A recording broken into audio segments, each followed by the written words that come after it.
So I have a 2008 WRX, and I think it has a boost leak. Here, listen. It's like a groaning noise. Listen to it. You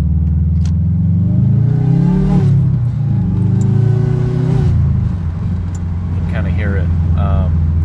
So I was going to see if my buddy's blow-off valve would fit.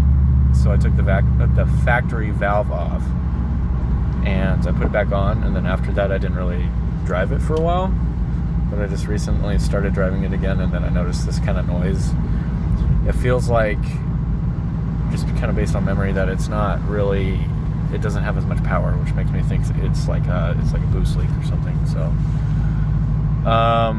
yeah, I'll double check and see if it's tight enough, but otherwise let me know what you guys think, what this noise is.